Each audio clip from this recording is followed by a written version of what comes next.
हमारे शास्त्र वर्णन करते हैं कि दरवाजे पर नींबू और मिर्ची क्यों टांगा जाता है। दुकान के बाहर, घर के बाहर नींबू मिर्ची क्यों टांगते हैं? क्योंकि लक्ष्मी और दरिद्रता, इन दोनों देवियों को भगवान विष्णु का वर है कि ये प्रतिदिन भूमंडल पर विचरण करने के लिए जाएंगी। प्रतिदिन, रोज प्रतिदिन लक्ष्मी और दरिद्रता दोनों भ्रमण के लिए निकलेंगे। और जिसके घर में मिष्ठान रखा होगा, उसके घर में लक्ष्मी मीठा खाने के लिए अंदर प्रवेश कर जाती है। और नींबू और मिर्ची दरवाजे पर इसलिए बांधते हैं कि दरिद्रता हमारे घर में प्रवेश ना करे, वो दरवाजे से खाकर ही चली जाए। दरवाजे से।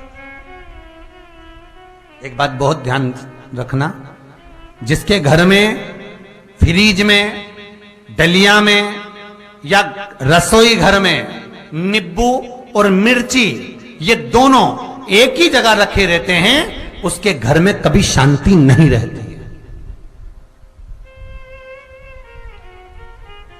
सास बहू का, ननंद भाभी का, भाई भाई का, परिवार में कुछ ना कुछ क्लेश जरूर ही होगा। 4 दिन अगर अच्छे निकल गए तो 5वें दिन क्लेश का जाएगा।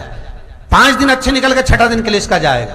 कुछ ना कुछ, एक जरा सी कटोरी पड़ी है उसके पीछे विवाद चालू हो जाएगा, जरा सा पानी ढुल गया उसके पीछे विवाद चालू हो जाएगा, बेडशीट बदल रहे थे उसके पीछे विवाद चालू हो जाएगा, पति कक्ष में आया विवाद चालू हो जाएगा, तुमने एक शब्द कहा, कोई लड़ाई की बात नहीं करी, फिर भी विवाद चालू हो जाएगा। समझ लेना कि घर के रसोई घर में या फ्रिज में नींबू और मिर्ची साथ रखा हुआ है तो वो क्लेश तो देगा ही।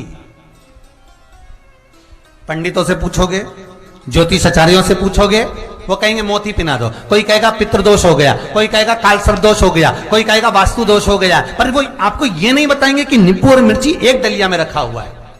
ये हमारा वेद, हमारा शास्त्र बताएगा कि नींबू और मिर्ची ये दरिद्रता देवी को प्रिय है, और जहां नींबू और मिर्ची साथ रखा वहां दरिद्रता प्रवेश कर जाती है, और दरिद्रता गई तो वो क्लेश उत्पन्न करती है, जिससे इसके घर में सुख ना रहे। सुख नहीं रहेगा तो लक्ष्मी नहीं रहेगी, दरिद्रता उसके घर में आराम से रह सकती है। अब बहुएं कहीं किसी से पूछ रही, सास किसी से पूछ रही, हमारे घर में शांति नहीं, हमारी बहू बहुत अच्छी थी, पहले बहुत क्लेश करती है, हमारी सास बहुत अच्छी थी, बहुत क्लेश करती है, घर में विवाद इतना ज्यादा होता है गुरुजी, जरा सी बात के पीछे विवाद होगा इतना बड़ा फैल जाएगा, पति पत्नी में जरा सी बात होगी इतना बड़ा फैलाना हो जाएगा, बच्चों को थोड़ा सा समझाओ इतना बड़ा फैलाना हो जाएगा। कारण क्या है? उसका कारण है तुम्हारे घर में जरूर एक डलिया के अंदर नींबू और मिर्ची या फ्रिज के एक बॉक्स के अंदर नींबू और मिर्ची रखा हुआ है, उसका क्लेश तुम्हारे यहां रहेगा ही, सदा रहेगा। इसलिए महाराज नींबू मिर्ची दरवाजे पर टांगा जाता है, बाहर संग नहीं, बाहर जाए। एक बात बहुत सुंदर है, जैसे दूध और दही दोनों एक ही झोले में, एक ही बैग में, एक कैरी बैग के अंदर दूध और दही अलग अलग पॉलिथीन में बंधे हुए हैं, अलग अलग डोलची में, अलग अलग डब्बे में रखे हुए हैं। एक व्यक्ति एक ही बैग के अंदर दूध और दही ये दोनों चीज अगर लेकर घर के अंदर आता है तो उसके घर में संपदा की तो कमी आती ही है, उसके घर में संपदा टिकती नहीं है। घर में अगर लाख रुपए रखे हैं तो 3 दिन या 4 दिन के अंदर वो पैसा वापस जाना है। दही और दूध अगर एक ही साथ आया है, एक ही व्यक्ति एक ही झोले में, एक ही बैग में, एक ही कैरी बैग में अगर लेकर आया, उसी तरह नींबू और मिर्ची का भी क्रम है महाराज। कई कई सब्जी वाले उसको एक साथ बांध देते, नहीं नहीं, नींबू भले अलग बैग में डाल लो, पन्नी में अलग बांध कर या झोले में अलग बांध कर मिर्ची रख लो, वो चल जाएगा, पर एक साथ अलग हो। महाराज मेरे को मालूम है दरिद्रता कि तेरे को खट्टा और तीखा पसंद है, इसीलिए महाराज हमारे हिंदू धर्म में बेटी की विदाई में 4 चीजें नहीं दी जाती। बेटी की विदाई में 4 चीजें नहीं देते। पहली झाड़ू, दूसरी सुई, तीसरी चलनी और चौथा अचार की बरनी। ये बेटी के कन्यादान में, बेटी की विदाई में नहीं देते। बड़ी दे दो, पापड़ दे दो, ये चल जाएगा, पर बेटी की विदाई में, बेटी के कन्यादान में ना तो झाड़ू जाएगी, ना सुई जाती है, ना चलनी जाती है, ना अचार की बरनी जाती है। और मेरा निवेदन है, अगर बेटी को तुम्हारे घर का, तुम्हारे हाथ का अचार कितना भी पसंद हो और बेटी के मम्मी बना के दे दे, नहीं, मत देना, क्योंकि बेटी तन, मन और धन, ये तीन चीजों से दुखी रहेगी।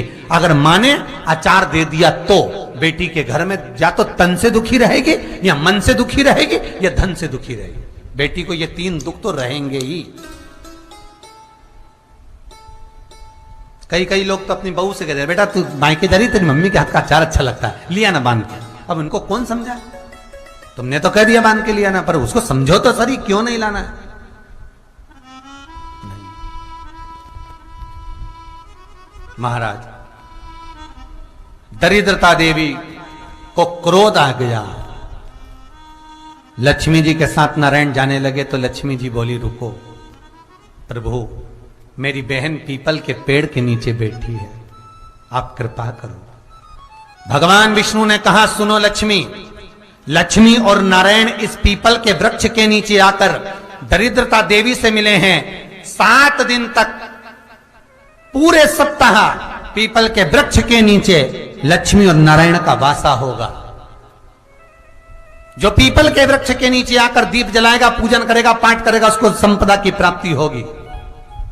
इतने में दरिद्रता देवी खड़ी हो गई और दरिद्रता ने कहा, वाह नारायण वाह, क्या बात है आपकी, पीपल के वृक्ष के नीचे तुम मिलने के लिए आए, मैं तो पहले से बैठी थी।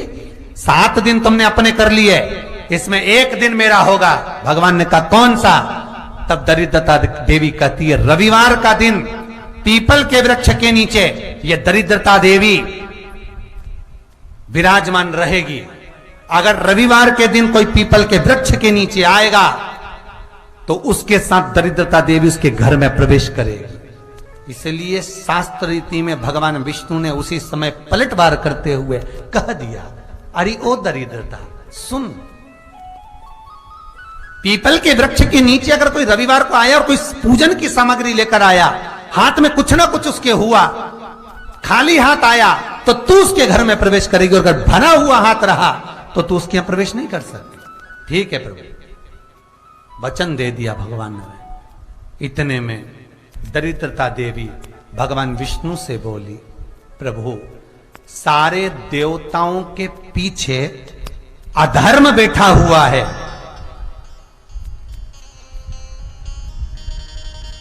सारे देवताओं के पीछे अधर्म बैठा हुआ है, दुख और दरिद्रता कहां जाकर बैठे हैं, आप स्थान बता दीजिए।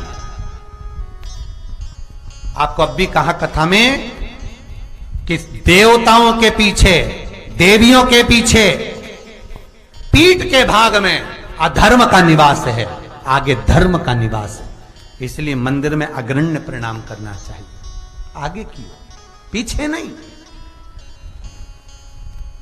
दरिद्रता देवी कहती है, ये दरिद्रता और दुख कहां जाकर बैठेंगे, आप वर दीजिए।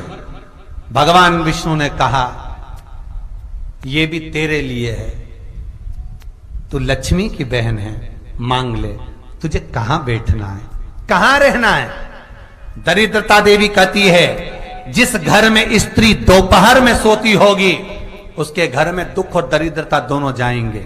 जिनके घर में कांटेदार पेड़े लगे होंगे, पौधे लगे होंगे, उनके घर में दुख और दरिद्रता दोनों जाएंगे। जिनके घर में रात्रि में बासी बर्तन पड़े रहेंगे, उनके घर में दुख और दरिद्रता दोनों जाएंगे। भगवान विष्णु बोले, ठीक है। इतने में दरिद्रता देवी बोली, सारे देवताओं में प्रथम मान्य होने वाले श्री गणेश जी महाराज के पीठ के पीछे कोई नहीं बैठा, अधर्म नहीं बैठा। आप हमें वर दो कि दरिद्रता और दुख गणेश जी की पीठ के पीछे विराजमान होंगे, पृष्ठभाग में दरिद्रता और दुख दोनों रहेंगे। वर दो आप।